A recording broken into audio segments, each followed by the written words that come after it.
So we're currently printing out our health certificates for the dogs.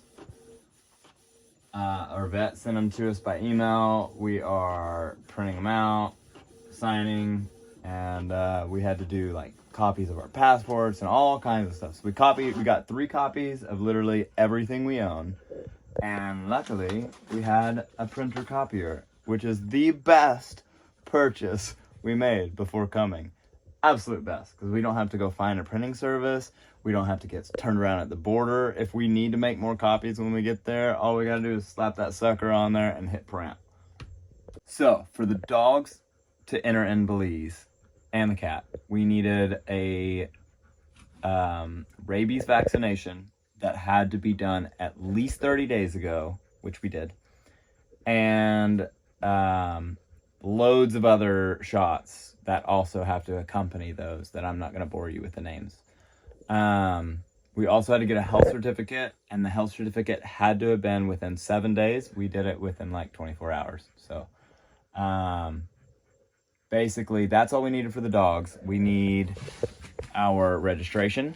We need to make sure we have the title. I stamped a VIN because we don't have a stamped VIN on our entire bus. So I hand stamped a VIN, and we're hoping that it works to get us across the border. We'll see. It's 7 a.m. and today we're crossing into Belize.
Okay, so they checked our documents.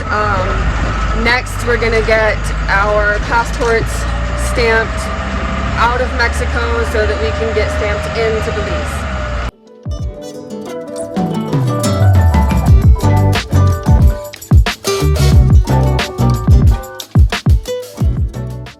Okay, you guys stay here with the passports.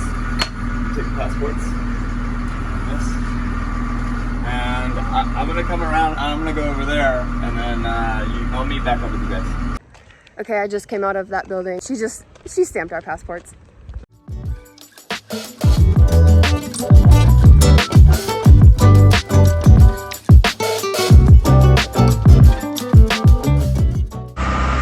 Okay, next up is fumigation. Yeah. So the guy was like, oh yeah, you have to pay your exit fee, which we're supposed to, and it's 650 pesos or 37.50 per person. But the lady didn't ask for him when we got stamped, and he was like, oh, you can just pay me right here. And I was like, nah, I'd like to have a receipt. And then he just dropped the subject and then told us that we got lucky and didn't have to pay. So he was trying to get us a little bit. Trying to get a little extra. Trying to get a little extra, yeah. He tried to tell me. So when she stamped the passports, she took the receipt that we paid, the receipt from when we paid for the Visa cards, and she took the Visa cards. So we don't have that anymore. We're gonna get some from Belize, maybe? Now that I think about it, I remember paying $135 for our exit fee when we got into Mexico 4 months ago. So that's probably why he was like, oh, you can pay me. He didn't want us to know that we already paid it. He wanted to get a little extra. I've been warned about that and told, ask for a receipt. It's right up there. That must be where we get fumigated. We've got to get fumigated, so we're gonna get fumigated and go pay for our fumigation.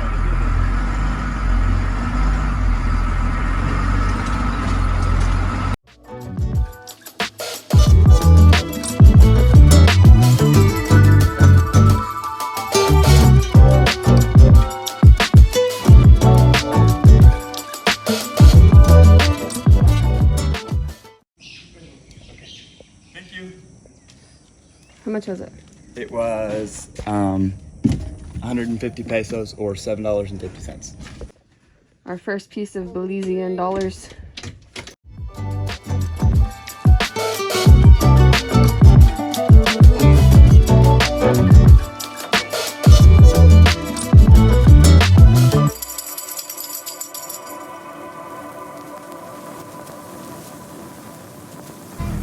Justin went in that building over there. Let's see if he can get our passport stamped.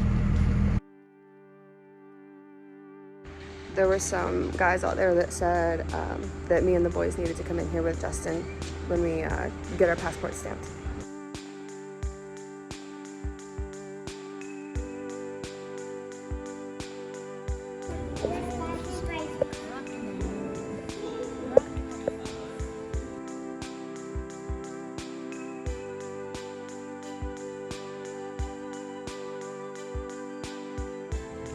Justin's over there. He just came out of the immigration building. I don't know what he's doing with that guy, but I'm sure he'll tell us when he gets here. What did that guy say over there? He said to come back through, go get our vehicle inspected. Then after it's inspected, they'll check passports and all of our stamps and receipts, and then we go get insurance.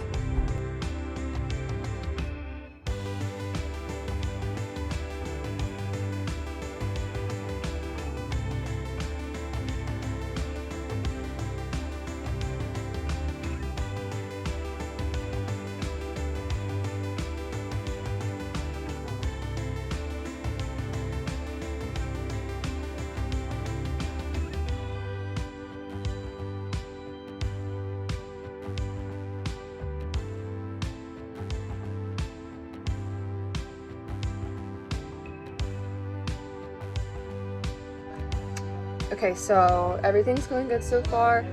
We have to get food and health, I think he called it Baja, to check the dogs and the live plants that we have in the bus and the food that we're carrying, which isn't much. We have to throw out all of our live plants. Our front dash looks so empty now. Justin went with the food and health official guy. Apparently we were supposed to apply for an import or something for the animals. So he went to go do that, I guess. Welcome to Belize. We didn't get a pre-import. We didn't pay for a pre-import permit for the dogs, so we had to pay 300 Belizean or $150 per animal as a fine on top of the import fees. So $300 down the drain.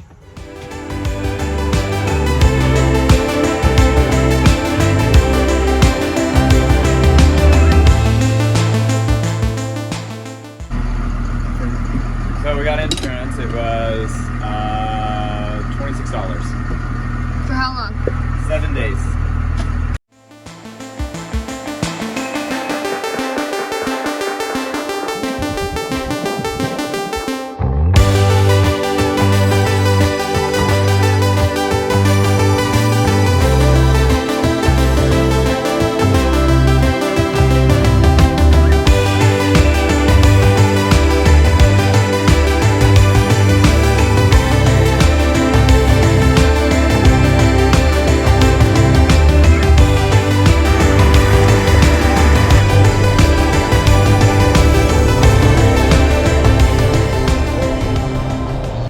fit the turn down the road at the camp spot we were going to stay at, so we're just wild camping for the night, maybe 2 nights, who knows. We're in Orange Walk. The first order of business is to stop at an ATM. Next, we're going to look at somewhere to find SIM cards for our phones, or my phone, a phone.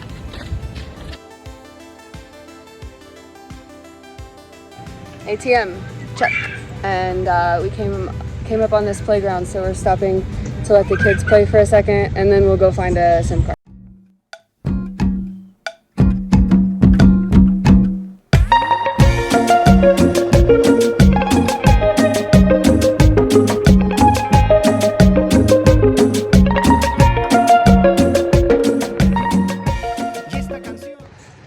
You're getting tired? Yes. We're almost there.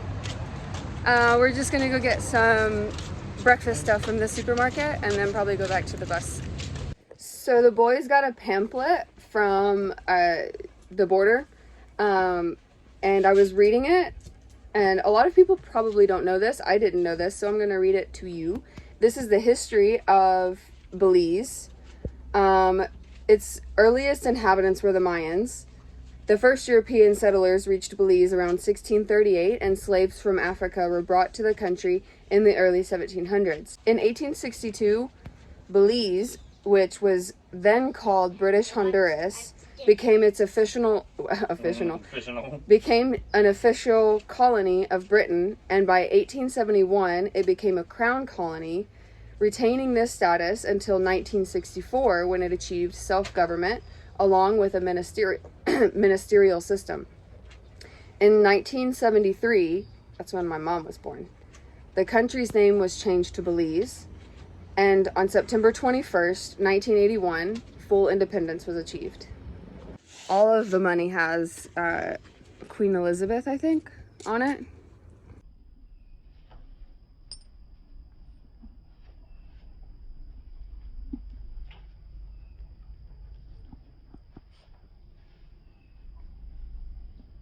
What's your first impression of Belize? I'd say it's great. It's laid back.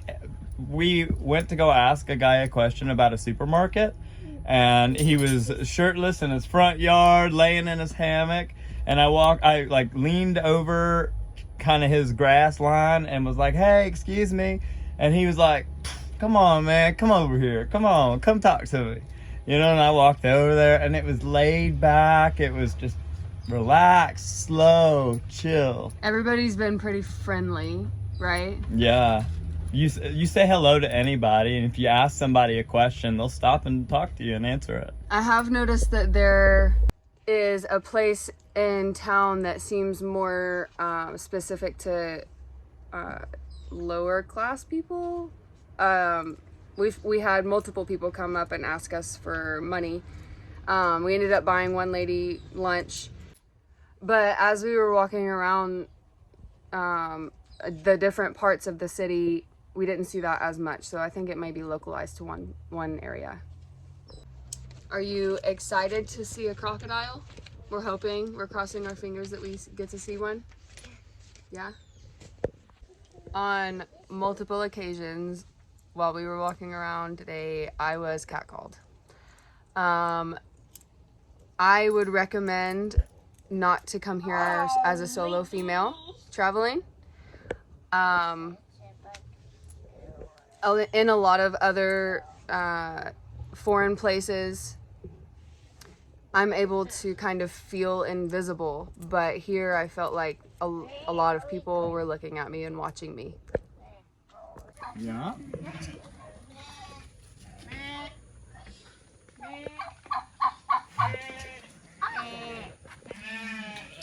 You do the dishes? It's morning. I will do the dishes. Good morning. Yesterday we were gonna leave. We were packing the bus up, and we had it turned on, warming up. And our host walked over and she said, "Are you leaving today?" And we were like, "Yeah, we're gonna go ahead and get closer to Guatemala."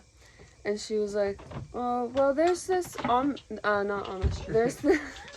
there's this Mennonite village. They sell a lot of stuff.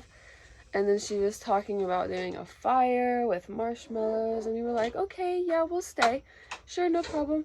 So we spent yesterday, like, she showed us her garden.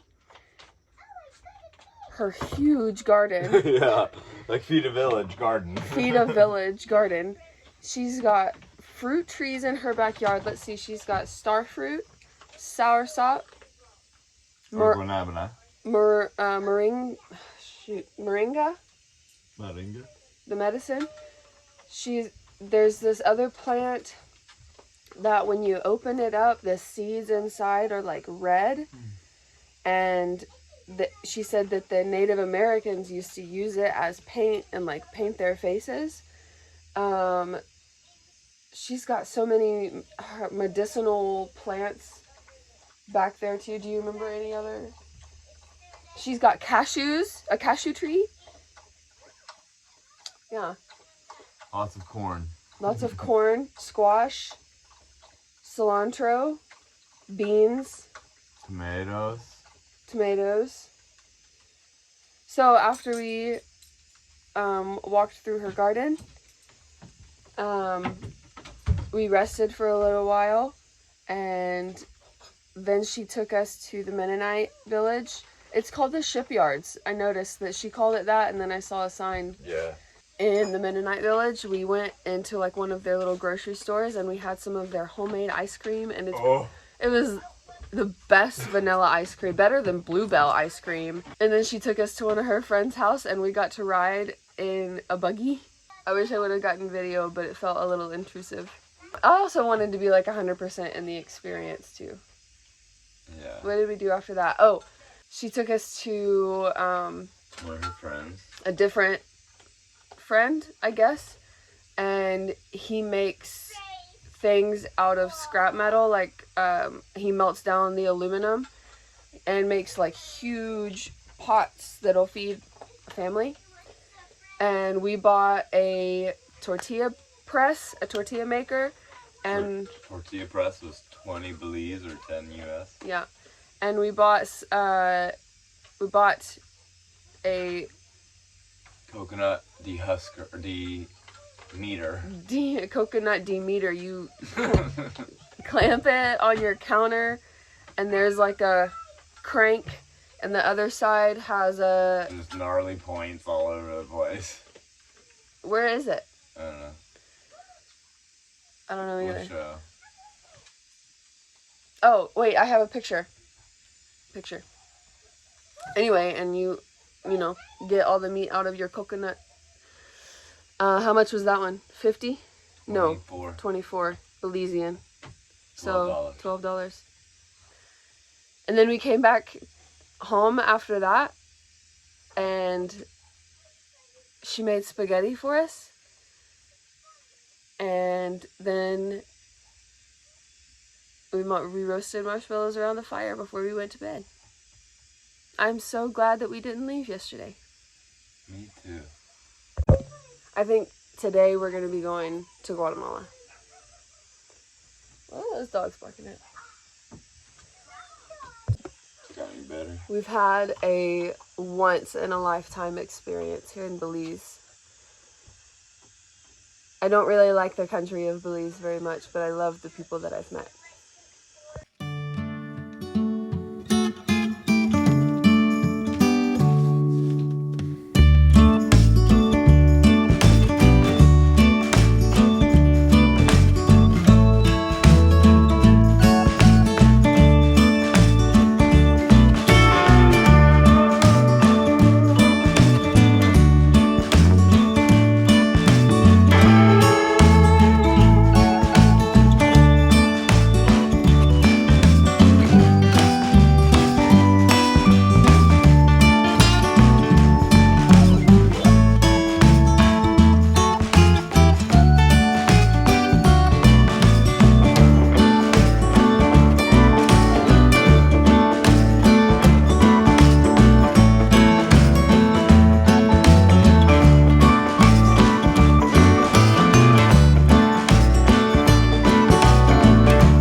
We're about to exit Belize and cross into Guatemala, and it's raining.